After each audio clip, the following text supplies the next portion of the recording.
Serge Gainsbourg disait quand on a tout, on n'a rien. Mais le contraire, lui, pour le coup, ça c'est moi qui le rajoute, reste à prouver. Parce que quand t'as rien, t'as vraiment rien. En couple, vous avez bâti un véritable petit empire aujourd'hui. Tout type d'immobilier, courte durée, longue durée, locaux commerciaux, des laveries, du financier, vous avez des entreprises. L'investissement, c'est ni plus ni moins que de l'escalade. Est-ce que quand vous faites de l'escalade et que vous êtes devant un mur, vous mettez que la main droite en avant? Si vous mettez la main droite, vous allez rester au même endroit. Il faut utiliser à un moment donné la main gauche pour aller chercher plus haut. Être entrepreneur ou être investisseur, c'est gérer des problèmes au quotidien. Et c'est trouver des solutions au quotidien. Rien n'est lisse dans l'investissement immobilier. C'est très rare quand tout se passe bien. Que ce soit un livre ou que ce soit un podcast, on a la chance sur juste un épisode ou un petit bouquin d'avoir toute l'expérience de vie d'une personne. Ouais. J'ai fait pas mal de nuits blanches parce que des fois tu te dis je suis en train d'emmener toute ma famille dans un truc à 3M, 3 millions.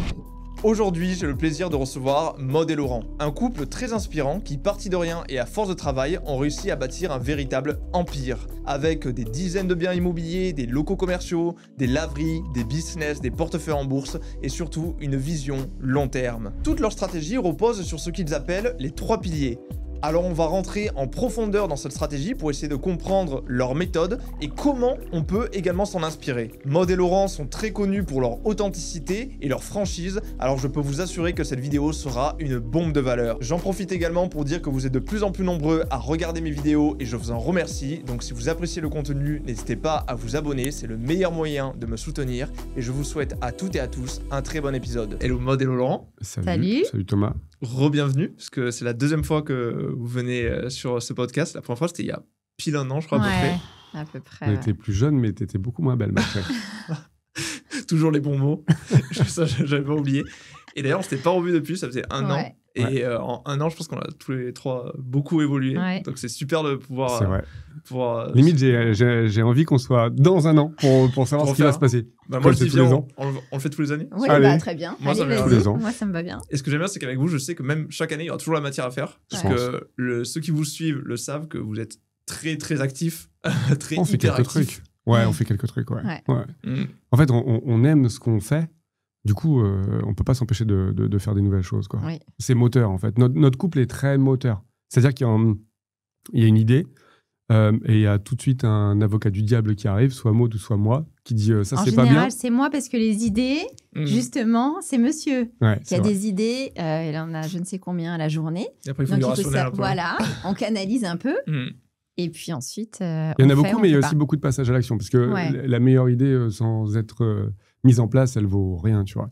Et il y a beaucoup d'idées. Et si l'avocat du diable, il n'a pas trouvé une objection, par contre, on est capable de trouver l'idée à 9h du matin. À 17h, c'est en place. Ça va très vite. Action-réaction. Ouais. Pour le coup, ça ne va pas rester juste à la phase d'idée. Il n'y a pas de procrastination. Le mois dernier, Maud, elle a créé, je crois... Là, on a 17 boîtes, je crois, à peu près. On en parlera peut-être dans le détail après. Elle a dû créer, je pense, 2 ou 3 sociétés pour des investissements. En un mois, ouais. Oui, mais alors attention. La paperasse et tout. Après, toi, t'es dedans, t'es dans l'administratif. On n'a pas le choix. Mais quand on dit qu'on a tant de boîtes, après, il y a des boîtes où on est vraiment dans l'opérationnel. Et il y a des boîtes type SCI, donc société. Là, c'est plutôt des investissements, des choses comme ça, qu'on dissocie par l'objet, finalement, de l'investissement, qu'on ne souhaite pas forcément mettre dans d'autres structures qu'on a déjà, tout simplement. Pour mettre un peu de contexte, du coup, vous, en couple, vous avez bâti un véritable petit empire aujourd'hui. Vous avez de l'immobilier, tout type d'immobilier, courte durée, longue durée, locaux commerciaux, des laveries, du financier, vous avez des entreprises. Donc, je sais que ça se développe pas mal et comme vous dites, vous avez beaucoup de projets en cours. Juste pour que les gens se rendent compte, entre la dernière fois qu'on s'est vu, du coup, il y a un an et aujourd'hui, grosso modo, c'est quoi les nouveaux projets, nouveaux investissements que vous avez faits? Waouh. Moi, j'ai perdu 5 kilos. J'ai perdu 5 kilos. Il avait fait un challenge d'Apollon pour ceux qui ont suivi. Non, je sais pas te dire. On a acheté des immeubles. Si, on a projet fait des laveries. qui est quand même arrivé à son terme après 3 ans. C'est l'acquisition d'une clinique. Ouais, on a acheté une clinique. 2500 mètres On carrés. a acheté une clinique, on a déposé un permis. On a eu l'accord pour 33 lots, donc 31 logements, et 2 locaux commerciaux. Donc, dans l'écosystème, à chaque fois, on achète, on met nos business à l'intérieur, les business payent la structure. Un peu à la McDonald's, un peu à la... Tu vois. Et donc là, c'est 2500 mètres carrés, 3 ans de projet, 3 ans d'administratif, à aller voir le SDIS parce qu'il y a des hauteurs d'échelle pour les pompiers qui font quand le bâtiment fait 4 étages, l'échelle mobile n'est plus suffisante, il faut des échelles accrochées au bâtiment, donc il faut savoir où est-ce qu'on met les échelles. Il y a des ascenseurs, donc il faut voir avec les ascensoristes. Il y a l'architecte des bâtiments de France, son assistant, il y a l'urbanisme, il a fallu qu'on crée du parking, il n'y avait pas de place, donc il a fallu qu'on loue le dernier sous-sol du Q-Park, donc un parking donc c'est un projet qui était pour nous d'envergure, c'est un projet où on a réussi à lever 3 millions en banque pour celui-ci. Ok.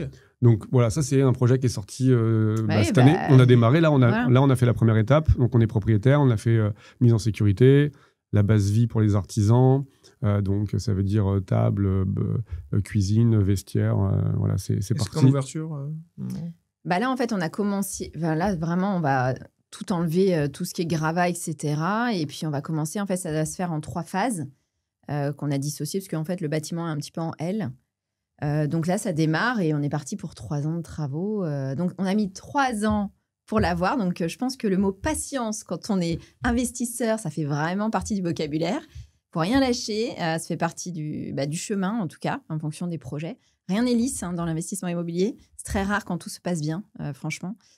Mais du coup, on n'a rien lâché. Et puis, nous sommes arrivés. Alors, moi, si on m'avait dit il y a encore quelques années qu'on achèterait une clinique, franchement, je n'y aurais pas cru du tout. Parce que ça reste quand même. C'est énorme. C'est gros, quoi. Franchement. Mais c'est un très beau projet. Qui a du sens. Ouais, qui a vraiment du sens. Où on apprend beaucoup aussi. On a besoin, en fait, dans tous nos projets, d'apprendre aussi. Parce que, on est comme tout le monde. On a besoin d'être un petit peu animé par tout ce que l'on fait. Et on ne va pas tout le temps faire les mêmes choses. Donc voilà, donc ça c'est un projet où je pense que derrière, c'est le premier gros et il y en aura d'autres parce que je pense que ça va nous plaire et c'est toujours très intéressant parce qu'il y a d'autres interlocuteurs, d'autres problématiques. On va avoir plein d'aléas et plein de problèmes à gérer pendant ces 3 ans, ça c'est sûr et certain. Voilà, ouais, mais après, c'est plus gros, mais c'est toujours la même bande passante. Tu achètes un immeuble de 5 lots, 1, 2, 3 lots. Quand on dit un lot, c'est un appartement. Tu achètes un immeuble de 3 appartements, tu vas te retrouver avec il faut que je cherche, il faut que je fasse les visites, il faut que je trouve, il faut que je signe chez le notaire. Bon. Donc, ça, c'est incompressible ce délai. Si tu as un peu plus de capacité financière, tu fais un 10 lots, c'est le même temps. Si tu fais un 30 lots, c'est pareil. Nous, aujourd'hui, on est parti. On a levé 3 millions. On a quand même mis 800 000 d'apport de notre poche parce que forcément, les montants sont plus gros. Il y a 290 000 euros de rentrée locative à l'année. Par contre, là, on est en association. Hein. On n'est pas seul sur le projet. Ok, vous êtes à plusieurs. Ouais, on est à 3. Et derrière, on a donc du coup 290 000. Le bâtiment fini, donc 3 millions. Terminé, ça vaut 4 millions 2. Donc on aura déjà fait une plus-value d'1 million dessus. Juste à l'ouverture déjà. Ouais. L'ouverture. Okay. Donc ça veut dire que si on a mis 3 ans, on met 3 ans pour les travaux, ça fait 6 ans. 6 ans à 1 million 2. Donc tu vois, ça fait 150 000 euros par an, à peu près, si tu dois lisser. Donc ça veut dire que beaucoup de personnes, je pense, aimeraient travailler pour 150 000 euros l'année, tu vois. Ouais. Et là, on parle d'un coup. On en a fait beaucoup, plusieurs en tout cas. Donc voilà, c'est juste pousser la réflexion. Et la seule limite, on l'a déjà dit, c'est celle qu'on se donne. Et nous, pour le coup, on s'ouvre la possibilité. Maintenant, tout est réfléchi, tout est posé. De toute façon, il faut savoir que si la banque dit oui, c'est que c'est possible. Et c'est qu'on a les compétences de le faire. Parce qu'ils nous ont demandé, c'est qui l'homme clé, quelles sont vos assurances, est-ce que vous avez des artisans, est-ce que on ne propose pas un projet à 3 millions à la banque juste parce qu'on s'est dit, tiens, ça pourrait être intéressant. Et ça fait du cash et c'est bon, tu vois, cash flow pour la banque. La banque finance des projets à 3%, tu vois, et il n'y a pas de cash à 3%. Et elle dit non à des gens qui ont des projets à 12%. Et pourquoi ? D'un côté, à 3 points, elle suit parce que le porteur de projet est safe. Et donc, du coup, ils se disent, je ne vais pas prendre de risques. Et en plus, le bien en face, il va prendre de la valeur avec le temps parce que c'est une belle ville, il y aura de la plus-value latente. Et de l'autre, il y a beaucoup de cash, mais le profil est jeune, c'est difficile. On est dans une ville qui perd de la valeur et pas une grande demande locative. Donc, j'y vais pas. Donc, finalement, voilà, c'est juste une question d'homme clé et de sécuriser la banque plus que de projet en lui-même, quoi. Donc, ça, c'est sorti cette année. Oui, donc c'est quand même un projet pas des moindres. Pas moindres. mal déjà, celui-là. On a fait quelques achats également de locaux où on a créé nos business de laverie, parce qu'on développe aussi cette partie-là. Un peu toujours pareil à la McDonald's. En fait, on achète les murs, on y met un business potentiellement qui sera valorisable à terme pour pouvoir revendre le fonds de commerce et garder les murs. Voilà, c'est un peu notre système qu'on essaie de se développer. Là, on est arrivé à 7. Donc là, on est sur la 7e laverie automatique. Donc ça veut dire notre projet, c'était d'en avoir 10. Donc, alors c'est marrant parce qu'au début, quand on a dit on va faire 10 laveries automatiques, on avait pas mal de monde parce que sur Internet, et je peux le comprendre, il y a toujours des gens qui soit souffrent de ne pas passer à l'action et du coup se décharge et se rassure en se disant comme je ne l'ai pas fait, je vais lui dire que c'est nul. C'est nul, non, mais gagner ça, franchement, ça sert à rien. Ouais. Donc on a fait une première lèvre automatique. On a plein qui sont venus nous voir. Ouais, mais bon, vous en avez une, vous n'avez pas de recul. Après, on a fait 2. Ouais, mais bon, coup de chance. On a fait 3. Oui, mais tu verras quand tu seras à 4. On a fait 5. Ouais, mais bon. Et là, maintenant, on est à 7. On va arriver à 10. D'accord. Donc, à chaque fois, on achète les locaux en partie. On en a 2. En partie. Non, il n'y en a qu'un. On en a un où on est locataire. Et donc, du coup, voilà, on achète les locaux, on met nos business dedans, on prend un crédit de 5 ans pour les laveries automatiques. Le business paye le crédit. 6, 7, 8, 9, 10e année, on fait 25 000 de cash par laverie. Donc, à la 11e année, on revend. Et puis, on est toujours on revendra avant, en fait. On se posait même la question hier. Ça se trouve, on revendra avant. On verra bien. En fonction, puis il y en a peut-être certaines d'ailleurs qu'on gardera finalement. Et vous gardez les murs et ça vous fait du patrimoine qui grossit comme ça. On valorise notre patrimoine. 1000 balles par mur. Donc ça fait 10 000 pour les 10. Ouais. Et voilà, surtout que le louer à des pros, c'est toujours moins d'emmerde que louer. Ouais, puis le loyer se valorise parce qu'aujourd'hui, c'est 1 000 € par local. On peut imaginer que dans 10 ans, si l'indice de revalorisation des loyers, c'est 0,5, on va peut-être prendre 5% de plus dessus. Voilà, ça fait encore gagner un peu d'argent sur 10. C'est une économie encore d'échelle. Tu fais 10% de 100 000, tu fais 10% d'1 million, c'est les 10 mêmes 10%, mais c'est beaucoup plus d'argent à la finale. Donc, voilà. C'est un business qui nous plaît bien dans le sens où moi, j'y vais jamais. Voilà. En fait, on a vraiment c'est vraiment un business où si on automatise vraiment bien, que ça soit avec un service ménage, parce que ça doit être très propre, etc. Bref, donc ils savent quand ils doivent y aller. Moi, j'y vais jamais. Donc, je suis vraiment là où je dois être, c'est-à-dire dans les boîtes qui demandent ma présence et puis... je sois présente surtout dans l'opérationnel, mais vraiment les laveries, j'y vais jamais. Quoi. Ça tombe tout seul sinon. Ouais, non, ce qui est fou, c'est que en fait, les gens souvent sont bloqués soit par un taux d'endettement, soit par une non-capacité à pouvoir mettre de l'apport. Donc, ils vont à la banque, ils disent « Bonjour, est-ce que vous pouvez me prêter ? Vous gagnez combien ? Je gagne 2 000 €. Ok, on va vous prêter 30%. Vous pouvez rembourser 600, ça fait tant. Donc, on vous lève 120, 130, 140 000. Premier investissement, ça passe, ils sont contents, ils veulent en faire un deuxième. Le deuxième, ça devient compliqué dans la même banque. Ils vont voir une autre banque. Ils n'arrivent pas à rassurer, ça ne lève pas. Et là, du coup, tout de suite, c'est « Mais comment vous faites pour toujours enchaîner les investissements ?» C'est toujours la question que les gens se posent. Mais bien sûr, et c'est normal. En fait, ce qu'il faut comprendre, c'est que l'investissement, c'est ni plus ni moins que de l'escalade. Est-ce que quand vous faites de l'escalade et que vous êtes devant un mur, vous mettez que la main droite en avant et tout le temps la main droite ? Si vous mettez la main droite, vous allez rester au même endroit. Il faut utiliser à un moment donné la main gauche pour aller chercher plus haut. Donc l'idée, c'est de se baser sur plusieurs piliers. Je travaille, j'ai un CDI, je gagne 2 000 € par mois. 30% vont me servir de pouvoir lever de la dette. Une fois que j'ai fait mon premier investissement, il faut soit que je sois augmenté dans mon boulot, soit que je trouve un deuxième boulot, ou alors que je mette en place un business. Quand on met une laverie automatique qui fait 25 000 € de cash, donc de marge à l'année, on a une nouvelle capacité de lever de la dette. Quand on a une deuxième laverie, puis une troisième, une quatrième, une cinquième, en fait, c'est l'effet boule de neige. C'est-à-dire qu'à un moment donné, vous avez une laverie automatique, vous faites du cash, vous attendez une année, vous avez rouvert une capacité à acheter des locaux dans laquelle vous mettez une laverie automatique. Et puis après, il y en a 2, 3, 4 de laverie, donc ça va beaucoup plus vite. Et comme le business de laverie automatique est décorrélé de l'endettement, les banques ne vont pas regarder notre capacité à lever de la dette. En fait, on prête pour une laverie automatique par rapport au business plan de la laverie automatique. Comme une entreprise classique. Donc, si on est endetté à 35%, on peut aller voir la banque et dire « Bonjour, j'ai besoin de 100 000 pour créer un business. » Même au début, en étant locataire d'un local. Et donc, du coup, on va créer un business dans lequel on va faire de l'argent qui nous permettrait d'aller voir la banque en disant « Bonjour, je suis venu vous voir l'année dernière, je faisais 2 000 € par mois. Aujourd'hui, je fais 2 000 plus 1 000. Est-ce que vous me prêtez ? Cette fois-ci, vous m'avez donné une capacité à vous rassurer, je vous reprête encore. La capacité d'endettement augmente. Et c'est comme ça qu'on monte. Ouais. Et aujourd'hui, nous, c'est l'effet boule de neige. Et alors, il y a un gros côté gestionnaire, il ne faut pas se le cacher. De toute façon, une entreprise aujourd'hui, elle tient si on est bon gestionnaire. Hein. Si on est mauvais gestionnaire, une entreprise, ça va être très compliqué qu'elle puisse se développer et tenir dans le temps. Hein. Ouais, surtout quand on commence à avoir grosse échelle, c'est vraiment le côté gestionnaire après qui fait... C'est hyper important. Enfin, je veux dire, sans ça, ça tient pas, quoi. C'est pas possible. Mais il faut que les gens comprennent, et je sais que c'est difficile parce qu'on veut pas l'entendre, on est humain et il y a l'ego qui parle, que s'ils n'arrivent pas à se développer, c'est juste de leur faute. C'est pas de la faute des banques. Les banques veulent prêter. Moi, on a encore rendez-vous lundi matin avec notre conseiller. Il nous parle, il me dit, on s'entend très bien. Et il me dit, Laurent, moi, je veux prêter. On a des objectifs de prêt. Par contre, en face, on a quelquefois des dossiers qui ne valent pas la peine d'être prêtés. Et moi, je le dis des fois aux gens, je dis, regardez dans le rétroviseur, vous demandez de l'argent à la banque, dans une ville qui est pourrie, avec plein de travaux, peut-être même plus de travaux que la valeur du foncier, donc la valeur du bien, c'est votre premier investissement. Est-ce que vous, si vous deviez vous prêter de l'argent, vous le feriez? Ah non, jamais de la vie, surtout sur 20 ans. Un risque, une chance sur une que je ne me rembourse pas. Ouais. Comment veux-tu que la banque te prête? Donc, ce n'est pas un problème de banque, ce n'est pas un problème de financement, ce n'est pas un problème de projet, c'est un problème des gens. Et quand les personnes qui écoutent ce podcast comprendront que si elles travaillent sur elles et qu'elles ont la capacité demain de pouvoir rassurer, elles se feront prêter, mais sans aucune limite. Et la personne qui entend ce podcast et qui dit « Ouais, mais bon, c'est du bullshit, c'est mort, etc. » Je l'invite vraiment à prendre du recul et se dire où est-ce que ça pêche. Pourquoi j'arrive pas à rassurer? Qu'est-ce que je dois reprendre? Parce que dès lors où on a repris tous les red flags et on les a transformés en feu vert, mais tout roule, tout passe. Je vous dis vraiment, la banque veut prêter. La banque veut vous donner de l'argent. Il faut aussi arriver avec des dossiers préparés. En fait, on voit encore trop de personnes arriver avec des morceaux de...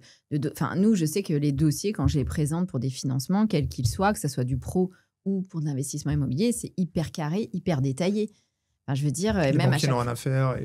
En fait, et les chiffres, surtout, qui sont présentés, sont vérifiables. C'est-à-dire qu'à un moment, je ne donne pas des arrondis de quelque chose ou des chiffres comme ça. Je veux dire, tout est vérifiable. Donc, la personne en face de moi qui doit analyser le dossier, elle a tout compris parce que tout est bien clair. En fait, ça sert aussi d'arriver avec des dossiers qui soient trop compliqués aussi dans la lecture, dans l'analyse. Je veux dire, il faut être simple, clair et présenter, croire en votre projet. Donc, ça sous-entend que vous devez le défendre. Arriver avec un dossier qui soit clarifié, avec toutes les données, pour qu'il soit analysé de la meilleure façon qui soit, pour qu'après, l'analyse en face de soi soit faite en bonne et due forme et puis puisse passer, tout simplement. Tu vois, on fait beaucoup d'éducation avec les gens parce qu'il y a beaucoup de personnes qui ne veulent pas ou peu mettre d'apport. On leur dit, vous allez créer une laverie automatique qui va vous rapporter 20 25 000 euros. Ça dépend du nombre de machines et de l'emplacement. Donc, je donne des chiffres. 20 25 000 euros par an. OK. Ah, moi, je veux bien créer un business de laverie, mais par contre, je ne veux pas mettre plus de 5 000 euros d'apport. Est-ce qu'ils veulent faire du levier ou garder du cash? Bien sûr. Ouais. Ça, c'est très bien dans l'immobilier. Parce que dans l'immobilier, tu fais 5, 6, 7, 8% de rendement. Dans une laverie automatique, tu fais 35% de rendement. Okay. Donc, il ne veut pas mettre d'apport, mais pourquoi? Tu veux mettre 5 000 à la place de 15, tes 10 000, ils vont être où? Ah mes 10 000, ils vont être sur un compte. Donc, s'il y a un petit peu de connaissances financières, ils vont mettre sur un livret A. S'il y a beaucoup de connaissances financières, ils vont mettre en bourse. Moi, je te mets au défi de faire 35% tous les ans avec la bourse. Non, il va falloir prendre beaucoup de risques. Tu vois? Ouais. Et donc, les gens se disent, moi, je ne veux pas mettre plus de 5 000 euros, je dis une bêtise, pour lever 100 000. C'est ce que demande un investissement dans une laverie. Parce que je veux garder 10 000 que je vais mettre en bourse. Et donc, peut-être que la banque va te dire, monsieur, le risque de 5% est trop faible, je ne vous prête pas. Ils passent à côté d'une laverie automatique pour garder leurs 5, 10 ou 15 000 en bourse. Tu vois ce que je veux dire? Et donc, je pense qu'aujourd'hui, quand on veut faire de l'argent, on ne peut pas s'improviser. Si on a 15 000 euros et que c'est l'apport et qu'on crée un business, il faut mettre les 15 000 dans le business, que c'est là où on gagnera le plus d'argent, le business. Il n'y a pas plus fort comme pilier. L'immobilier, c'est la résultante du business. La bourse, c'est la résultante de l'immobilier ou du business. Donc, si on ne met pas tout son argent dans un business dans lequel on va faire des multiples, autant le laisser dans ces cas-là sur un compte et faire un CDI, mais ne pas juger les gens qui réussissent ou qui font des choses. Tu vois ce que je veux dire? Ouais. On dit souvent que moi j'aime bien dire que l'investissement c'est juste le vecteur qui transforme des revenus actifs en revenus passifs. Ouais. Et donc du coup c'est plutôt juste de le mettre dans la machine. Ouais, bien sûr. Ouais. Effectivement. Donc on voit qu'en un an, il y a énormément de projets. Il y a eu ça, on a fait des projets immobiliers, en plus des projets marchands bien classiques. On a acheté une RP. Ah oui. On a acheté une RP aussi avec des gros travaux. Oui, on a fait pas mal de travaux. Voilà. Qu'est-ce qu'on a fait d'autre? On a beaucoup voyagé. On a voyagé et on a fait le marathon des sables aussi, en avril, le légendaire. Ouais. Voilà, gros challenge de 250 km. Une très belle expérience que je conseille à tout le monde. On est finisher. Ouais, c'est ça. Exactement. On s'est mariés. Ah oui, on s'est mariés aussi. Entre parenthèses. On a fait un beau mariage. Entre deux investissements. Voilà. C'est ça. Ouais. On n'a pas acheté l'église. Hein. On a juste... Non, un super mariage. Vous vous êtes posé la question peut-être dans l'église. Non, on a fait un beau mariage. J'aurais du mal à non, très beau mariage, entouré des gens qu'on aime et de la famille. C'était vraiment top. Et puis voilà. Et puis après, on a fait 2-3 marchands de biens. Oui, voilà, souvent on a fait des on a fait des belles petites OP. Voilà. Non, franchement, on a fait des belles choses et je pense encore qu'on est au démarrage. Alors, c'est bizarre ce podcast parce qu'on ne s'est pas présenté, mais on vient d'une famille, mais les gens avaient l'épisode 1. Ouais. S'ils l'ont vu. Après, partons du principe que personne ne l'a vu. Je pense qu'il faudrait que tu le mettes, l'épisode 1, pour qu'ils puissent voir. Et en fait, on vient d'une famille. Après, dans l'introduction, je vous ai un peu présenté, j'ai mis un peu de contexte, normalement. Ouais, t'as dit Maud et Laurent, donc moi, c'est Laurent, pour que les gens puissent. Donc, non, mais après, les gens, ils peuvent aussi après regarder sur les anciens. Ouais, bien sûr, qui est toujours en ligne sur la chaîne. Exactement. Aussi. Également. Et du coup, on n'a pas d'éducation financière à la base. Donc, ça part juste d'une curiosité. C'est-à-dire qu'on est très attiré par découvrir des nouvelles choses, des nouveaux challenges. Au début, franchement, il faut se l'avouer, c'est vraiment l'argent qui est le moteur. C'est-à-dire que démarrage. Quand tu n'as rien, tu as envie d'avoir quelque chose. Serge Gainsbourg disait quand on a tout, on n'a rien. Mais le contraire, lui, pour le coup, ça c'est moi qui le rajoute, reste à prouver. Parce que quand t'as rien, t'as vraiment rien. Tu vois. Mais quand on a tout, ça veut dire qu'on n'a plus d'ambition d'avoir mieux, puisqu'on a ce qu'il faut. Donc forcément, il y a moins de motivation, on est plus grisé, etc.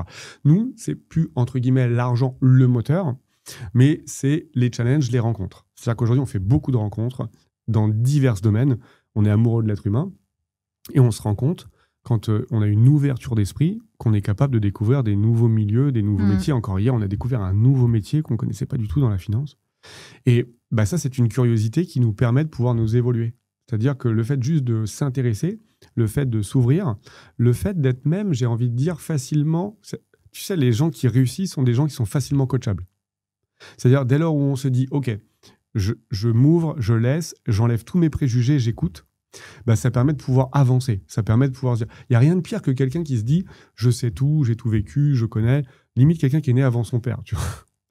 Et ça freine complètement dans la vie. Et nous, avec le temps, on s'ouvre et on se dit « ok, on ne sait pas tout, on écoute, il y a à apprendre et à manger ». Mais le fait d'avoir ce comportement nous permet d'aller sur des deals. Tu vois, regarde, on en parlait en off tout à l'heure, où tu nous disais « c'est quoi vos actus ? Est-ce que vous avez quelque chose à vendre ? Est-ce que vous avez quelque chose à proposer ?» Nous, en fait, on n'a rien à vendre, on n'a pas d'actualité, mais en même temps, on a plein de choses à faire et qui sont sur le grill. Et puis, du coup, tu vois, ça va comme ça navigue de fur et à mesure. Mais voilà, ce qu'il faut retenir de ça, c'est qu'on est des curieux dans le bon sens du terme. Et souvent, je dis, moi, on s'enrichit d'expériences des autres. Peu importe le niveau dans lequel on est, on n'a pas tous le même passé, les mêmes expériences, on n'a pas tous rencontré non plus les mêmes problématiques. Donc, quoi qu'il arrive, pas de comparaison à avoir, c'est ce que je dis tout le temps. Moi, ce qui m'inspire vraiment, souvent, et on en parlait tout à l'heure en off, moi, c'est de connaître le parcours des gens qui ont réussi. Moi, je trouve ça hyper enrichissant. Et puis, souvent, on est parfois à une rencontre, à un échange avec quelqu'un pour changer des choses, pour donner des idées, des déclics, pour enlever des freins aussi. Et ça, on aime ça, en fait. On est vraiment... on aime l'humain et on aime la découverte, en tout cas, des gens. Je suis totalement d'accord avec vous sur ça. Moi, de base, je suis un grand passionné de podcasts. J'écoute tout le temps des podcasts. Dès que je fais la cuisine, dès que je suis dans les transports, etc. Aussi de livres. Et dans les livres, j'adore les autobiographies. Parce que je trouve qu'en fait, que ce soit un livre ou que ce soit un podcast, on a la chance, sur juste un épisode ou un petit bouquin, d'avoir toute l'expérience de vie d'une personne. Ouais. Et c'est pour ça qu'après, d'ailleurs, je voulais absolument ouvrir mon propre podcast et que je l'ai fait il y a un an. Parce que je me dis, en plus, tu peux le faire en vrai, en rencontrant les gens. Et c'est juste incroyable. Là, on en est à peu près au 30e et quelques épisodes. Et à chaque fois, j'apprends moi une chose. On rencontre des gens incroyables. Et c'est la meilleure manière d'apprendre, au final. D'écouter de l'expérience des gens. Tout à fait. Alors après, ça peut être aussi un piège. C'est-à-dire, il y a beaucoup de personnes qui vont devenir un peu influencés par des personnes qu'ils écoutent. Ça, il faut écouter plusieurs personnes pour moi. Jamais avoir un gourou. Exactement. Moi, je pense qu'il faut... Alors, moi, je ne suis pas du tout consommateur de podcasts. Je lis très peu. Et je me suis toujours, on va dire...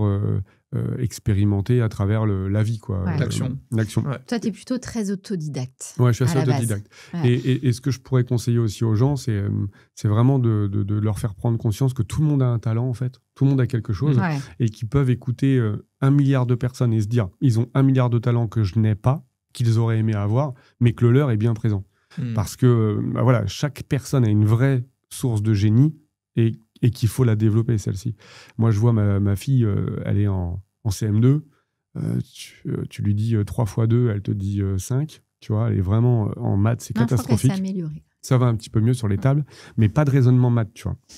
Par contre, elle fait une dictée, c'est 10 sur 10. Plus littéraire. Le fait de s'exprimer, c'est fluide, etc. Depuis très tôt, elle parlait très bien déjà plus jeune.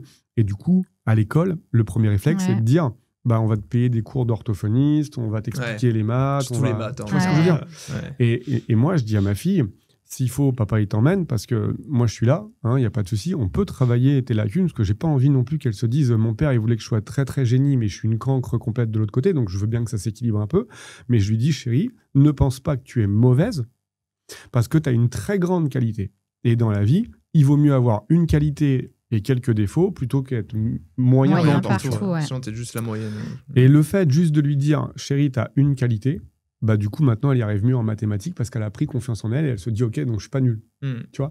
Et donc, je pense que les gens qui regardent les podcasts, qui lisent, qui écoutent, etc., il faut prendre ça avec, je pense, un peu de recul en se disant, il a réussi dans son domaine, mais moi, je suis très fort aussi. Et prendre la motivation sans non plus se flageller en se disant sinon il y a toujours mieux, je suis nul. Il y a toujours mieux, sinon. Non, il faut s'en inspirer, Mais justement, après, ça peut être aussi les travers, en effet, on le voit sur les réseaux de tout est beau, tout est magnifique, il a gagné plein d'argent, ou il a super bien réussi, mais c'est pas ça. En fait, la vraie vie, on passe tous, quoi qu'il arrive, je pense, par des galères, peu importe le niveau. Donc, il faut plutôt s'inspirer et de se dire qu'en effet, on est capable de... Moi, j'avais... personnellement, ce syndrome de l'imposteur en me disant je suis qui pour parler de ça ou donner des conseils sur tel ou tel sujet. Et en fait, je me suis rendu compte que si, j'ai de l'expérience et moi, je peux parler. Alors après, je parle toujours de ce que moi, je sais faire, jamais de ce que je n'ai jamais fait.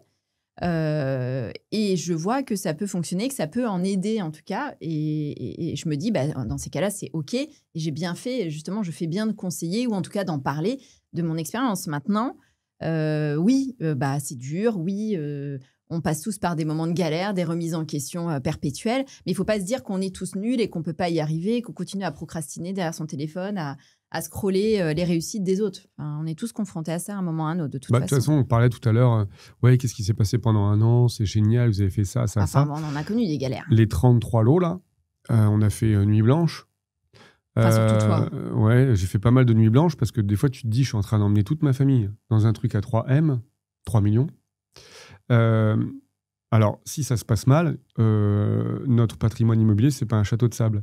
Mais il va nous falloir peut-être un peu de temps pour s'en remettre quand même. Tu vois. C'est aussi des problèmes. C'est accepter les problèmes pour avoir des choses exactement. que la plupart des gens n'ont pas. Donc ça veut dire que tu dors moins bien la nuit. Prendre des risques, tu te réveilles, c'est pas négligeable. Tu peux quelquefois, parce que le corps réagit, avoir des plaques, des problèmes de peau, ce genre de choses. Parce qu'à un moment donné, tu essayes de dire non, mais ça va, tout va bien. Et le corps, lui, il parle, tu vois. Et on est exactement comme toutes les personnes qui nous regardent. C'est pareil. Quelquefois, il y a juste une différence, c'est le passage à l'action. C'est-à-dire que toutes les personnes rêvent d'avoir des immeubles, d'être rentiers, d'avoir des entreprises, d'avoir ceci, cela.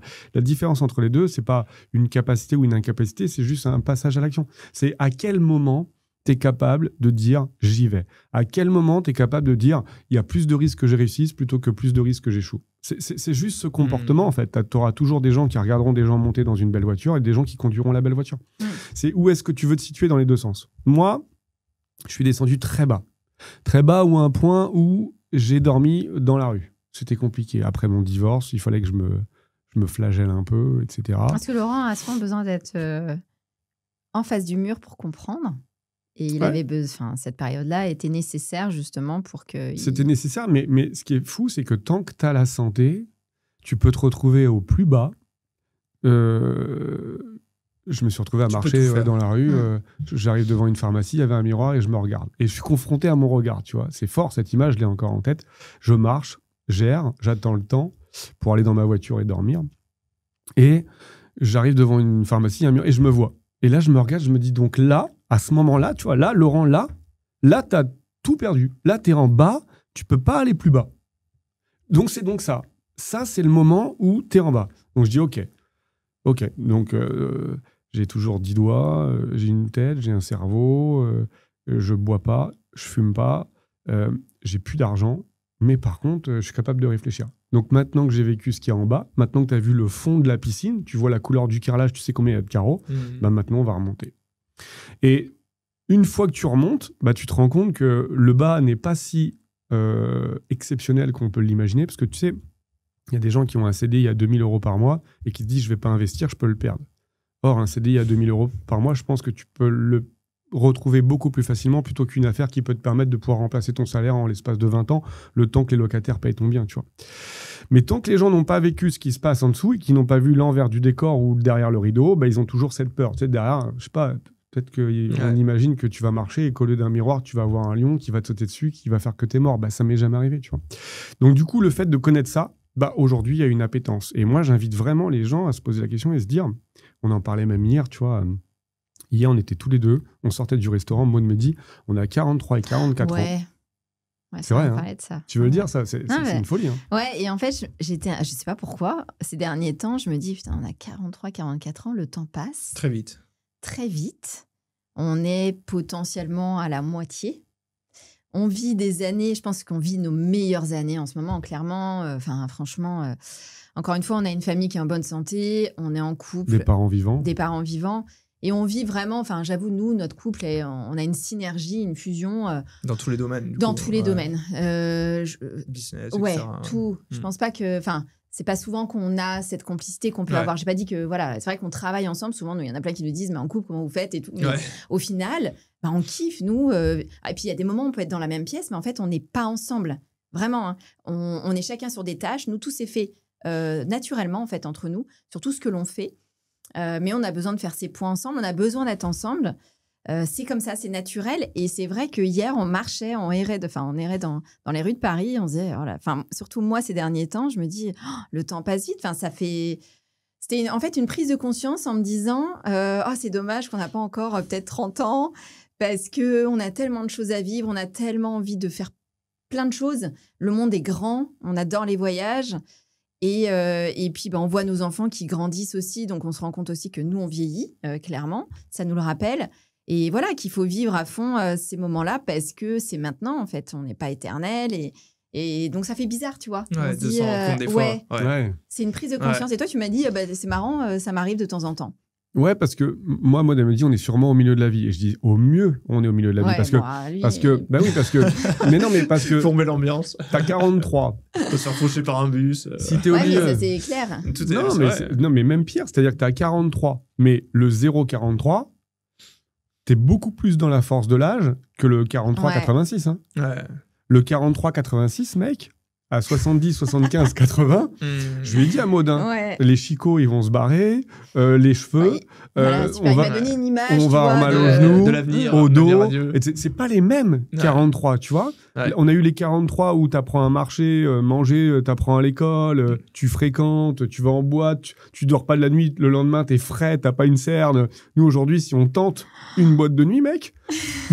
Il nous faut une génération, pour qu'on nous reconnaisse. Hein. Déjà, moi, à 27 ans, c'est rude, alors... Tu vois, t'imagines à 43, le délire. Donc, je dis à Maud, regarde, dis-toi, aujourd'hui, tu vois, le projet de 33, c'est même pas une possibilité, c'est une obligation. Parce que si on ne le fait pas là, on le fera jamais. Et si on veut faire un jour des 100, 150, 200 lots, parce qu'imagine, ça nous fait kiffer, on sait pas. Il faut être passé par un 33. Sinon, la banque te prête pas.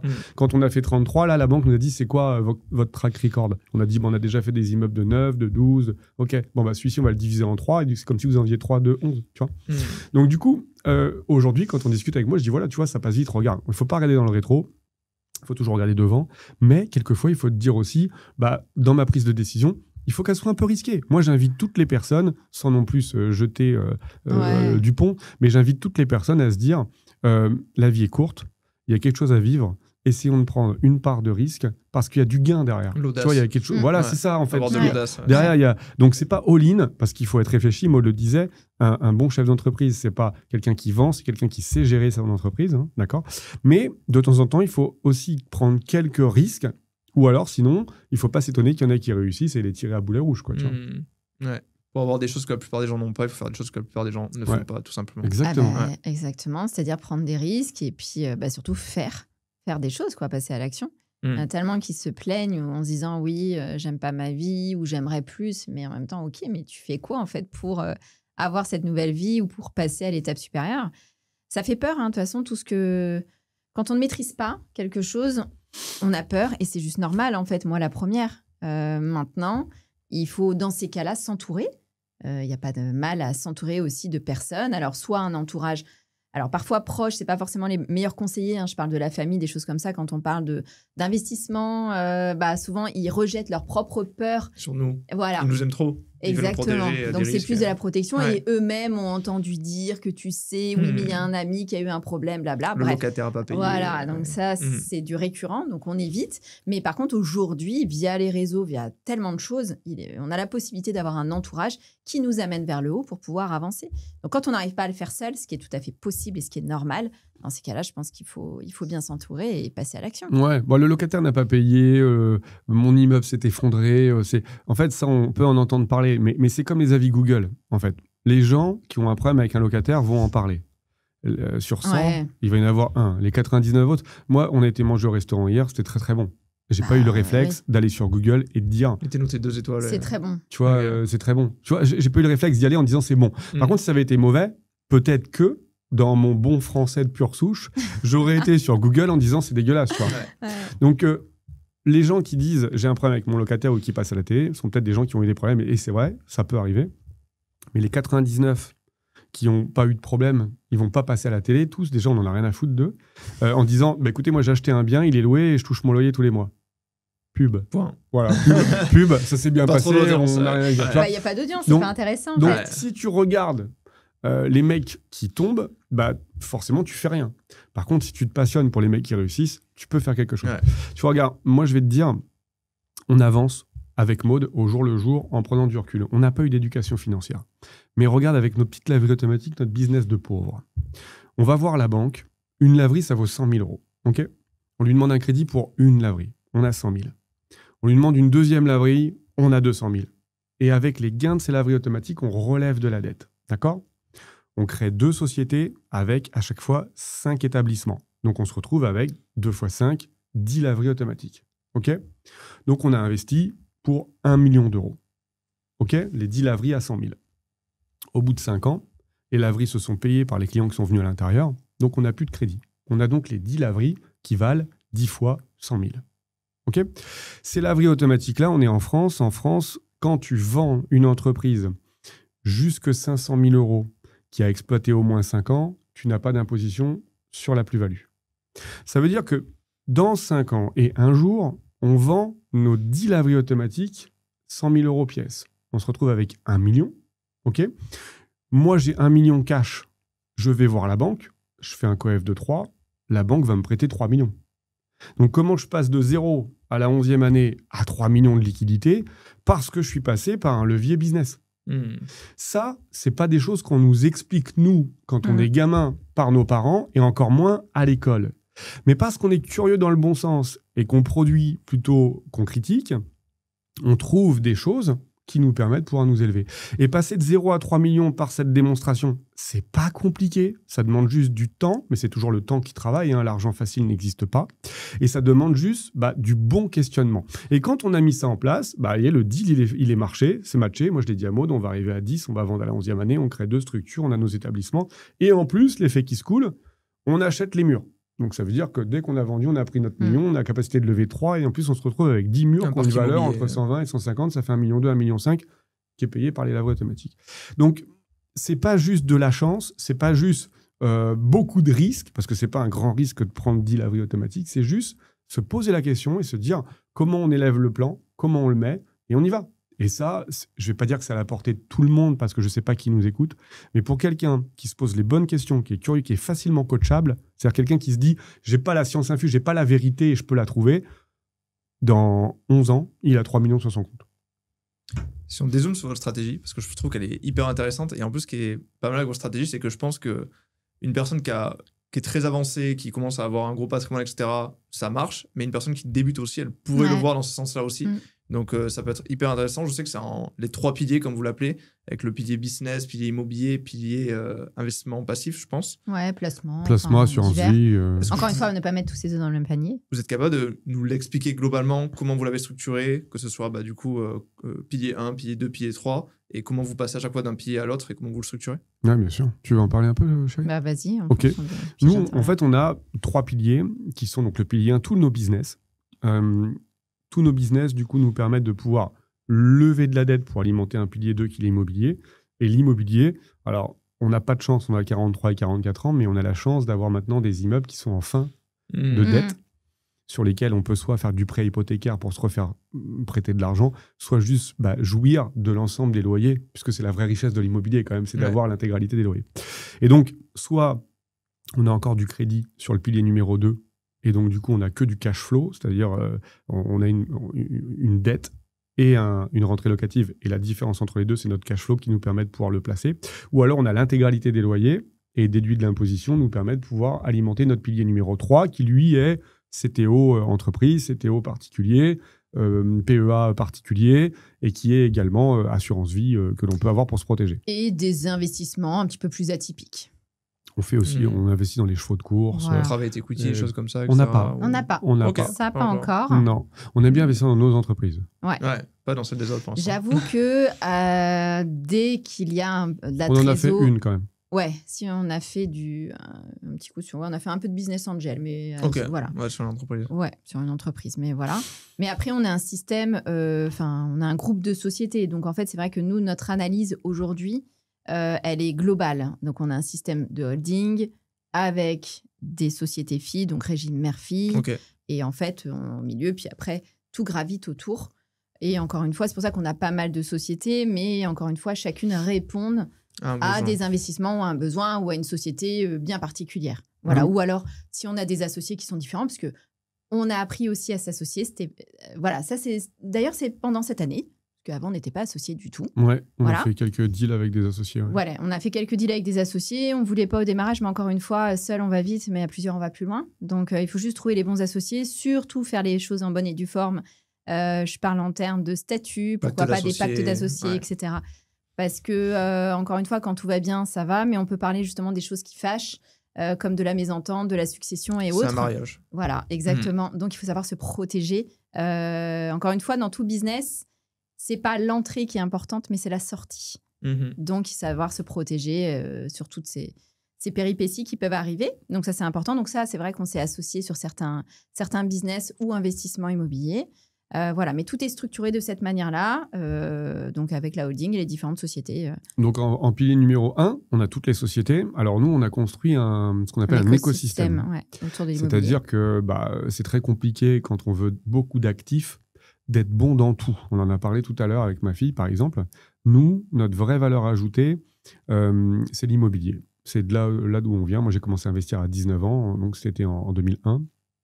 Donc, ça fait maintenant pratiquement 25 ans que je suis dans l'immobilier.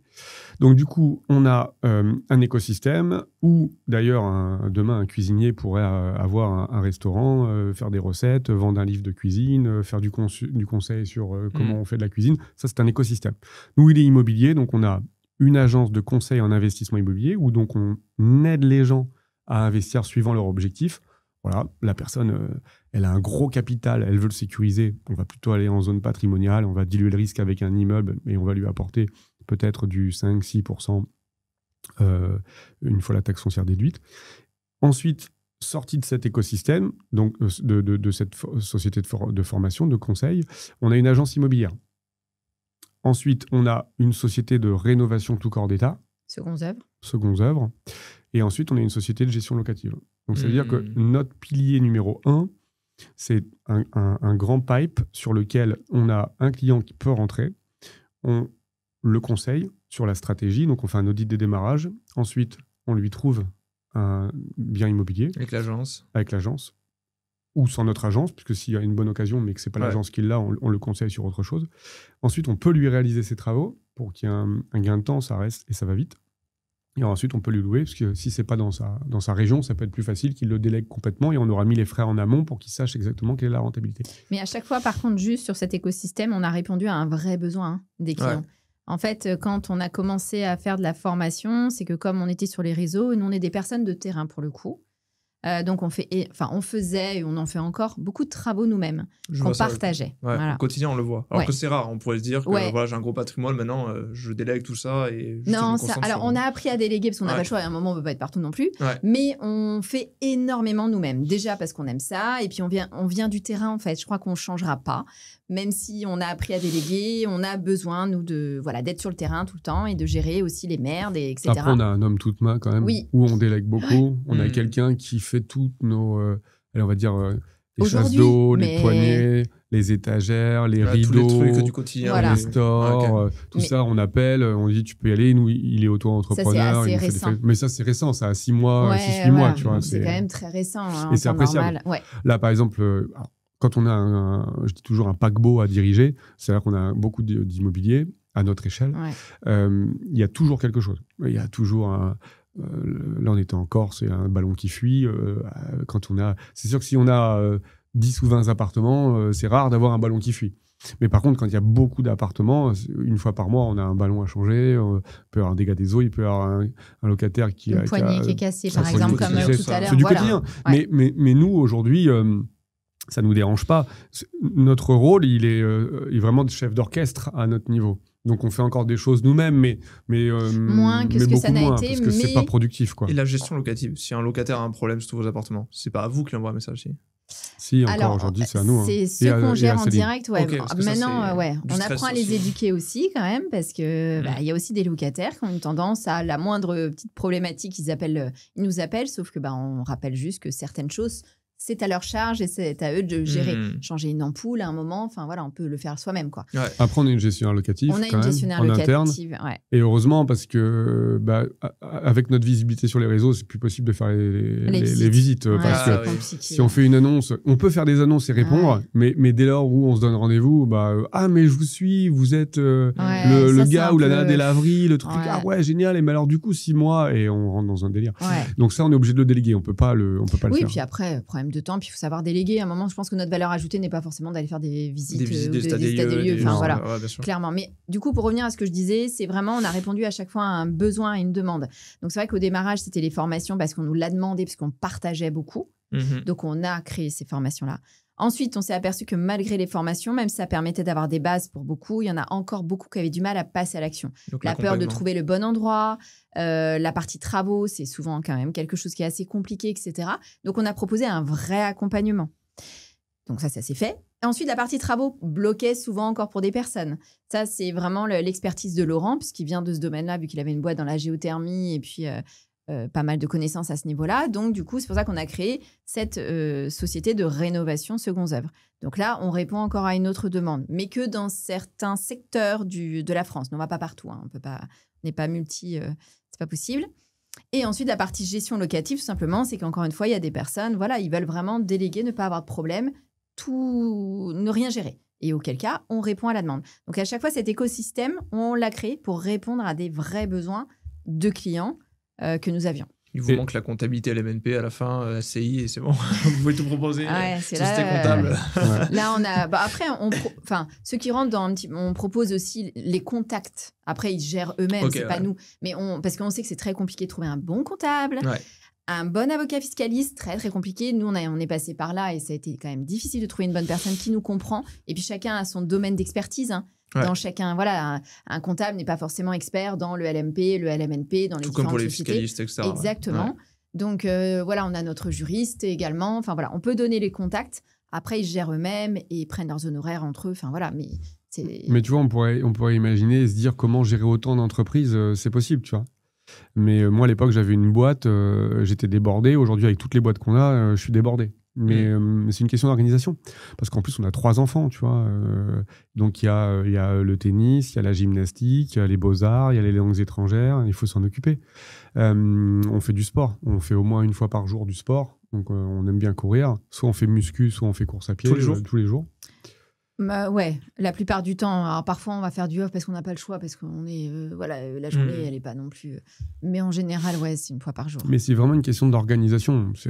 Alors après, j'avoue, il n'y a pas de télé, il n'y a pas de temps off, il n'y a pas de... Il n'y a pas de week-end tranquille. Un peu plus, on essaye quand même. Après, on est en 7/7. Là, par exemple, moi, je sais que le dimanche matin, j'ai des calls... pour 2 SAS qu'on est en train de monter là, mais j'ai des calls dimanche, mais c'est tellement un plaisir en fait de monter ces projets-là. Je sais pas, c'est pour que les gens se rendent compte, c'est comme si ils ont prévu. Là, on va partir à Londres pour les fêtes de Noël. Imaginez, vous partez à Londres c'est votre kiff, vous êtes avec votre famille, etc. Et vous devez dimanche faire un appel avec votre famille pour savoir dans quel hôtel ou dans quelle maison vous allez aller, etc. Bon, et ben, vous allez dire, je prends de mon dimanche pour faire ça. Oui, mais c'est un kiff de partir avec ma famille, tu vois. Et ben, nous, quand on fait le business tous les deux et que le dimanche, on se voit et qu'on parle d'un point stratégique sur une des boîtes, oui, c'est dimanche. Oui, on bosse. Mais c'est nos bébés. Parce que quand on parle du pilier numéro 1 avec tous les business, donc l'agence immobilière qui est rentable, l'agence de conseil qui est rentable, l'agence de travaux qui est rentable, l'agence de gestion locative qui est valorisable en plus à terme, toutes ces boîtes, comme elles sont rentables, qu'est-ce qu'on fait ? On va voir la banque et on lui dit, pour l'agence immobilière, est-ce que vous voulez bien nous prêter de l'argent pour acheter des locaux avec une vitrine ? Elle va dire, évidemment que je vous prête. Donc, on crée une SCI. Et puis, on passe par la holding qui ramène l'apport. Et donc, on lève la dette. Et puis, du coup, la boîte de travaux, elle est rentable. Elle gagne de l'argent. Il lui faut quand même un entrepôt avec de quoi stocker. Et on va voir la banque. Est-ce que vous nous prêtez ? Oui, je vous prête. OK, donc on se retrouve avec un entrepôt. Mais après, j'ai les laveries automatiques, il me faut des locaux. Après, j'ai la boîte de gestion locative. Après, j'ai la société de conseil. Il me faut des bureaux pour la société de conseil. Je crée une SCI, je demande à la banque et elle me prête. Et du coup, on se retrouve très vite. C'est pour ça que je disais que le plus compliqué, c'est le démarrage, mais pour celui qui ne veut pas se poser les bonnes questions, parce qu'il suffit de mettre la main droite en haut, puis après la main gauche, et la main droite et la main gauche. Ça prend du temps, c'est long. Ça fait plus de 20 ans qu'on fait ça. Mais le temps permet de faire des belles choses. Donc le pilier 1 des business quand même est indispensable à votre, bien sûr. Votre cheminement. C'est la colonne vertébrale. Et puis c'est ce qui nous anime. Ouais, ok. En fait, on aime bien faire des nouvelles choses. Là, Laurent parle de SaaS, mais c'est encore des nouveaux trucs. Bon, ça, c'est ton truc. Mais je trouve ça super sympa. C'est très valorisable et très rentable en ce moment. Ouais, et puis c'est challengeant parce que c'est encore c'est nouveau. C'est encore d'autres problématiques. Et ça part d'une contrainte que l'on a. Ouais. Le SaaS part d'une contrainte que l'on a. En fait, ça répond à chaque fois tout ce que l'on a fait. Quand on a fait la première laverie, on ne s'est pas levé un matin en se disant « Tiens, j'ai envie de créer une laverie, c'est super. » Tiens, c'est à la mode, quoi. Voilà. On s'est dit non. J'ai vu un réel. Non, le mec est vachement bien. C'est qu'en fait, le local venait de se libérer. On avait une personne qui vendait des jeux vidéo, bref. Il est parti. On avait plusieurs demandes, ça ne correspondait pas au profil que l'on voulait, etc. À côté de ça, on avait des locations courte durée. Et souvent, la partie gestion du linge, c'était compliqué. Et à un moment, on s'est dit, pourquoi pas créer une laverie ? On verra bien. Alors, c'est vrai qu'on a souvent en plus une connotation de la laverie, enfin, moi, perso, grise, dégueulasse, avec SDF, du scotch. Etc., ouais. Voilà. Bon, après, encore une fois, dans tout business, le risque zéro n'existe pas. Donc, il faut juste mettre tout en place pour éviter des problématiques. Bref, et en fait, c'est venu de là. Donc, on a répondu à la fois à un besoin environnant des personnes dans le secteur qui avaient besoin de laver leur... À un moment, on a tous besoin de laver une couette. Hein. Enfin, je veux dire, voilà. Et du coup, ça répondait à notre besoin, nous, premiers, par rapport à nos locations courte durée. Et en fait, on s'est rendu compte que c'était top parce qu'on n'a pas besoin d'y aller. Enfin, voilà. Donc, à chaque fois, donc ça, c'est un exemple. À chaque fois, ça répondait à un besoin, vraiment, dans tout notre écosystème. Donc, l'histoire des SaaS, c'est parce que derrière, ça répond à une problématique que l'on rencontre, nous, à titre personnel. Et on se dit, tiens, pourquoi pas créer quelque chose qui peut répondre à notre problématique, mais si on y est confronté, probablement que d'autres personnes y sont confrontées. Mais ça peut échouer. Exactement. Et on est OK avec le risque. Alors, le SaaS, on est déjà, je ne sais pas combien de dizaines de milliers d'euros qu'on a foutu là-dedans. Pour le développement. Pour le développement. Ça coûte de l'argent en développement, pour le coup. Ça coûte de l'argent. Maintenant, si on les met, c'est qu'on a les moyens de les mettre. Et ça peut marcher comme ça peut ne pas marcher.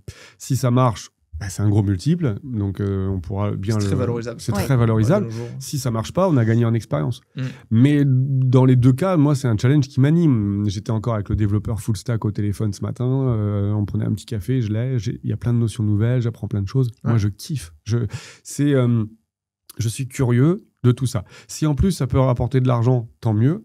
Mais on est curieux de ça. Ouais. Mais comme quand on investit dans les chevaux de course, on achète des parts de chevaux de course, mais parce qu'on aime les chevaux, parce qu'on aime le milieu, parce qu'on aime découvrir, parce qu'on aime aller à l'hippodrome, et en plus, on gagne de l'argent. Tant mieux, mais je veux dire, à la base, ça part d'une bonne curiosité, quoi. C'est ça. En fait, quand on fait des choses, c'est là que les opportunités viennent. Oui. Je pense qu'il y a beaucoup de personnes qui attendent dire ouais, mais il a eu l'idée business, il l'a trouvé. Mais en général, je trouve que les idées business, c'est tu fais les choses, et du coup, tu dis ah ouais, là, en fait, je pourrais faire ça, là, il y a une problématique, je pourrais faire ça, etc. Exactement. Et là, par exemple, le studio où on tourne, moi, je crée tout le temps du contenu, et du coup, je me disais pourquoi ne pas ouvrir mon propre studio aussi, qu'on peut louer, et en même temps, moi, je peux l'utiliser, etc. Mais à la base, c'était un kiff pour toi. C'est ça. Tu l'as créé parce que ça répondait aussi à un besoin que toi, tu avais Déjà parce que ça te faisait kiffer, mais en même temps, tu réponds à un besoin, parce que j'imagine qu'il y a d'autres personnes qui viennent aussi pour tourner. Parce qu'il y a plein de créateurs, et je me disais, en fait, je vois tous les créateurs qui font pareil, pourquoi je ne ferais pas pareil aussi? Et en plus, je peux l'utiliser moi-même. Et donc, c'est toujours comme ça, au final.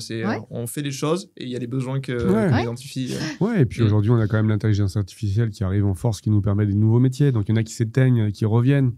Mais il suffit de sortir dans la rue pour se rendre compte. Mais surtout, s'écouter.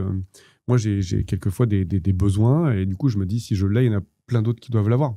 Et donc, du coup, on met en place. Et c'est comme ça qu'on avance. Voilà, c'était l'introduction de ce podcast. On peut rentrer dans le dur alors. Non, en fait, si vraiment j'essaie de dézoomer d'une personne extérieure, donc, parce qu'on a parlé aussi de holding, etc. Et je pense que c'est pas mal, c'est se dire, donc vous avez l'holding qui est une société mère, la société mère, en haut, la grosse. Et vous détenez du coup pas mal de sociétés. Il y a des sociétés plutôt opérationnelles qui sont les business, qui génèrent du cash. Et grâce à la holding, le régime Murphy, on peut faire remonter ce cash dans la holding avec une fiscalité très légère. Et on peut aller le redéployer pour lever de la dette, pour faire l'immobilier. Et ce que vous générez comme cash avec l'immobilier, vous le réinvestissez dans du financier qui est beaucoup plus passif, etc. pour vous développer. Ça, c'est du réinvestissement. Alors, soit il y a le régime Murphy, sinon il y a la convention de gestion de trésorerie qui a été d'abord contractualisée de façon à pouvoir passer de la trésorerie, parce qu'encore en France, on ne peut pas sortir de la trésorerie comme ça d'une boîte.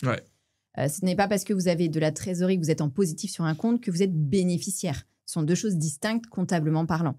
Par contre, quand dans un groupe de sociétés, vous avez en effet cette holding avec les sociétés filles, vous avez soit le régime mère-fille, ou alors une convention de gestion de trésorerie qui vous permet de passer d'une société A à une société B en passant par la holding. Par contre, comme c'est contractualisé, c'est déposé aux impôts, il y a bien un taux d'intérêt qu'il faut bien rembourser de vos différentes sociétés, mais c'est vous et vous. Et c'est bien notifié dans les bilans, etc. Mais en tout cas, ça permet d'avoir vraiment une réactivité assez importante quand vous avez un projet en cash pour passer au sein de votre groupe et développer finalement des business ou des investissements via ce système de jeu d'écriture, en fait. On va pas se mentir, c'est plus facile d'aller voir la banque et de dire bonjour, je voudrais 300 000 €, mais je les ai déjà. Mais par contre, nous, aujourd'hui, notre rôle, c'est... Là, on a rendez-vous lundi matin. On a rendez-vous lundi matin. Parce que demain, on a 2 signatures d'ailleurs, demain notaire. Signature acquisition compromis pour 3 locaux. Et l'après-midi, signature d'une vente, promesse de vente pour un projet de marchand de biens. Et du coup, lundi, on a anticipé justement à la banque pour le projet des 3 locaux. Mais ce qui est rigolo, c'est que lundi, on a rendez-vous à la banque pour 3 locaux. Donc, il y en a pour à peu près 500 000 € avec les travaux, c'est ça? Il y en a pour exactement 440 000 € et il y a 50 000 € de travaux. Donc, plus les frais de notaire, on est à 520, 530. La banque qui nous reçoit m'appelle hier et me dit « Laurent, tu as une assurance vie sur laquelle on a des éléments qui performent, d'autres qui sous-performent. Est-ce que tu veux pas qu'on arbitre un peu ça ?» Bon, on comprend très bien qu'il y a dû avoir une petite réunion où il y a des produits... des objectifs, des produits structurés qui arrivent. À vous vendre. Voilà. Moi, ma première réaction, c'était de dire écoute... fais ce que tu veux, dis-moi. Tu fais ce que tu veux. Parce que vous voulez une belle relation avec le banquier Bien aussi. sûr. Moi, l'assurance vie, franchement, ça doit être le business qui me rapporte le moins d'argent, mais qui me permet de pouvoir peut-être payer le moins d'impôts, ou dans la succession, qui me permet de pouvoir redonner plus facilement. Plutôt la partie succession, parce que le moins d'impôts, non. Par contre, c'est un super outil pour dire au banquier, t'as vu, moi, je t'ai placé de l'argent alors que je sais en faire. Là, moi, l'assurance vie, je crois que je suis à 5% si on prend les 5 dernières années. Donc, ça veut dire qu'on est à 1% par an à peu près. D'accord ? Donc, je suis en dessous de l'inflation. Par contre, cette assurance vie, qui est chez eux, me permet de lever des super projets comme le projet à 3 millions. Et puis après, il faut jouer le jeu aussi. Il faut jouer le jeu. Exactement. Et là, du coup, on a rendez-vous lundi matin. Moi, je lui ai dit, écoute, tu fais ce que tu veux. Ok, super. Moi, je vous reçois lundi. Sur quel SCI on fait le montage, etc. Donc là, on est déjà en train de se dire sur quel SCI, est-ce que ça vous va, machin. Et on lui demande 1 demi-million. Et cette relation, elle est nécessaire. Celui qui a un meilleur copain banquier deviendra très riche. C'est que de l'humain au final. Bien sûr, mais évidemment. c'est que de l'humain. Encore une fois, il y en a plein qui, parfois, surtout à l'heure actuelle, et on l'a bien vu post-Covid, problème de financement. Mais quand vous tombez... il y a la partie « je prépare mon dossier », ce qu'on évoquait tout à l'heure, etc. Mais il y a la partie « si en face de vous, vous avez quelqu'un qui est soit novice, qui n'a rien compris à votre dossier que vous avez mal monté, ou qui démarre et qui ne sait pas de quoi on parle, etc. », ça va être très compliqué de faire passer un dossier.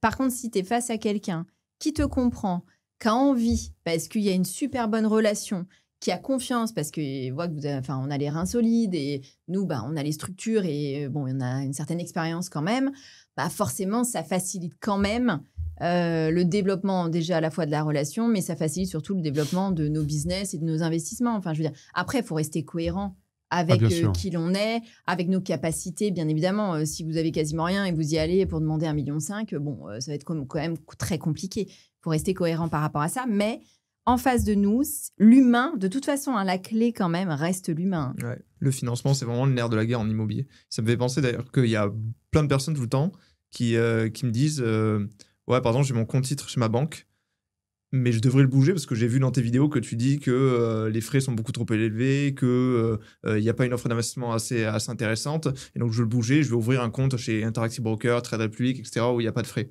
Par contre, du coup, on continue de discuter et il me dit qu'il veut faire beaucoup d'immobilier.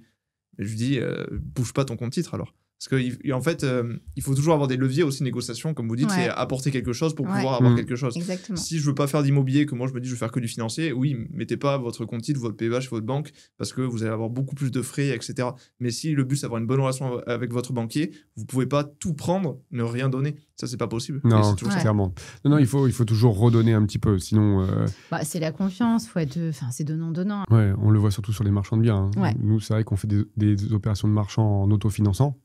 Mais il est clair que si demain on passait en banque, on aurait une petite pression quand même. Donc on touche pas aux marchands. C'est vraiment un métier, un marché d'initié. Il faut faire très attention. Le marchand, on est débutant, on fait pas de marchand. Enfin, pour nous, hein, moi j'emmènerais jamais un débutant vers un marchand de biens, parce que c'est quand même un marchand. D'ailleurs, la banque le décrit comme ça.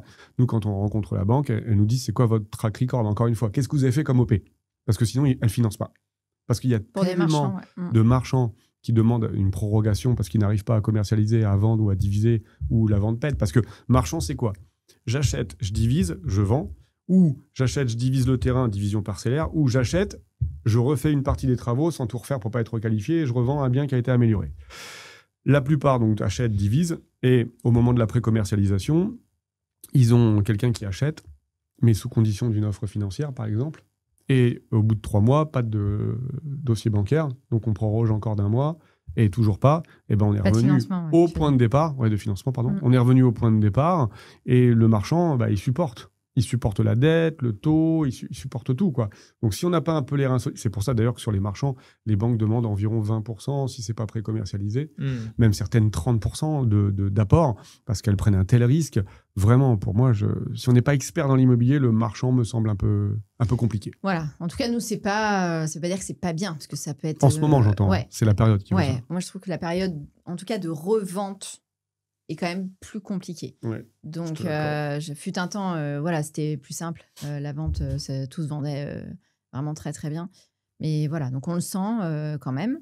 On a fait un petit projet de neuf aussi. On a acheté un immeuble, on l'a divisé en 9 et on l'a vendu à la découpe. Dans l'année. Vous l'aviez oublié, celui-là, c'était le plus petit. C'est un bonus. En passant. C'est un bonus pour ceux qui sont restés jusque-là. Non, mais c'est bien un peu de réalisme en fait sur ça, sur l'immobilier, parce qu'on me demande souvent est-ce que je devrais faire l'investissement immobilier pour enchaîner, etc.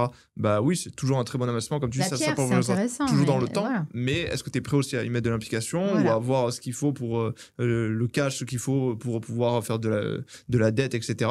Parce que ça tombera pas du ciel. Le mythe des 10 appartements, j'ai un cash flow, du coup, qui me permet d'aller acheter un deuxième, qui va aller acheter un troisième et je fais rien en attendant. Ça reste un mythe et surtout encore plus avec les conditions actuelles. Bah oui, il faut arrêter de croire que quand on est que rentier, la banque, c'est nos limites. Hein. Enfin, je veux dire, il y a un moment, c'est une hérésie de penser ça. Donc, ça demande quand même du travail, clairement. Encore une fois, l'argent facile n'existe pas. Donc, voilà, il y a un contexte économique qui n'est pas simple, mais à partir du moment où on croit en son projet, qu'on fait le nécessaire, qu'on a les bonnes personnes, il n'y a pas de raison que ça passe pas.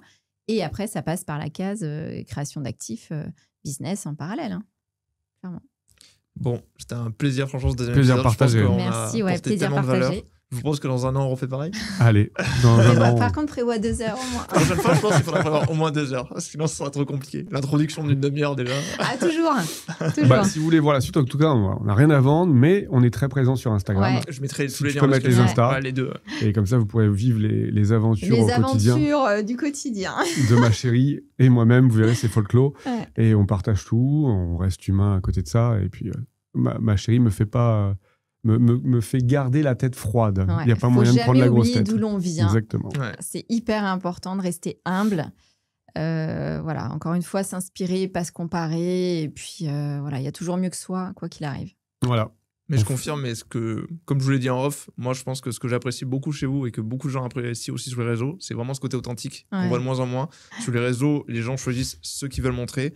Moi, je connais plein de créateurs qui choisissent vraiment ce qu'ils veulent montrer et vous montrez vraiment tout. Et quand je regarde vos stories, on voit vraiment des travaux, des trucs que personne n'a envie d'y être, mais on voit aussi, au final, après, dans un podcast comme ça, l'accomplissement, ce que ça a donné au final. Exactement. Parce que force de travail. Puis il faut arrêter de croire que tout c'est facile et qu'on n'a pas de problème. Hein. Enfin, je veux dire, même si nous on le montre et qu'on est un peu présent, des problèmes, on en a plein et on y est confronté. En fait, être entrepreneur ou être investisseur, c'est gérer des problèmes au quotidien. Et c'est de trouver des solutions au quotidien. Enfin, clairement, hein. C'est ça en fait, hein, notre quotidien. Enfin, c'est que ça. Mais alors, à côté de ça, on l'accepte. On a des problèmes, mais dès qu'on a un problème, on essaie de mettre en place un processus qui fait qu'on résout le problème à vie. Tu vois, c'est tout le temps. Même s'il y a toujours quelque chose qui arrive, mais voilà, écoute, on kiffe, on est heureux, on est amoureux. On est beau, on est en bonne santé, on a des parents, on a des enfants qui sont super. Enfin, il y a aussi ça, parce que c'est vrai qu'on parle toujours d'ambition, mais il faut aussi se contenter à un moment donné et se dire ce que j'ai, c'est bien, tu vois. Parce que passer de 1000 à 2000 euros par mois, tu vois, c'est un game changer. Hein. Les gens qui gagnent 1000 euros, c'est la misère. 2000 euros, t'as un petit confort. 2000 à 5000, tu sens le confort. 5, 10, t'es bien. Et puis après, quand tu passes à 50, 60 000 par mois, entre 50 et 60 000, il y a plus d'écart. C'est 3 mm de mémoire de forme en plus dans le matelas, tu vois. Il faut vraiment pas lâcher. Parce que nous, on vient vraiment de zéro. Enfin, on n'a pas eu de succession, on n'a pas eu d'héritage, on n'a pas eu d'éducation financière. On en laissera peut-être aux enfants, s'ils sont sages. Justement, on leur a... En tout cas, on leur donne cette éducation financière que nous, on n'a pas eu. Après, ils en feront ce qu'ils veulent. On ne peut pas les forcer à être des personnes qui ne sont pas. Mais en tout cas, on leur donne cette valeur-là. Ils en feront ce qu'ils veulent. Mais nous, on est partis de rien. Enfin, vraiment. Mais on a une petite stratégie pour les enfants. Si les gens veulent nous revoir, écrivez dans les commentaires. L'année prochaine. Écrivez podcast 3. Comme ça, on verra s'ils sont allés jusqu'au bout. Et on parlera de la stratégie pour les enfants. Est-ce qu'on veut leur laisser? Est-ce qu'on veut pas leur laisser? On a une stratégie bien définie là-dessus. On en parlera la fois prochaine si on a la chance d'être invité dans ton podcast. Écoutez, un grand merci à vous. Mettez en commentaire si vous voulez d'ailleurs ce 3e épisode l'année prochaine. Comme ça, on verra le juge de paix. Je mettrai vos Instagram. Il va y avoir que des noms. Non, pas eux, non. non, arrêtez avec eux. Donc, je mettrai tous les Instagram en description. N'hésitez pas à aller voir.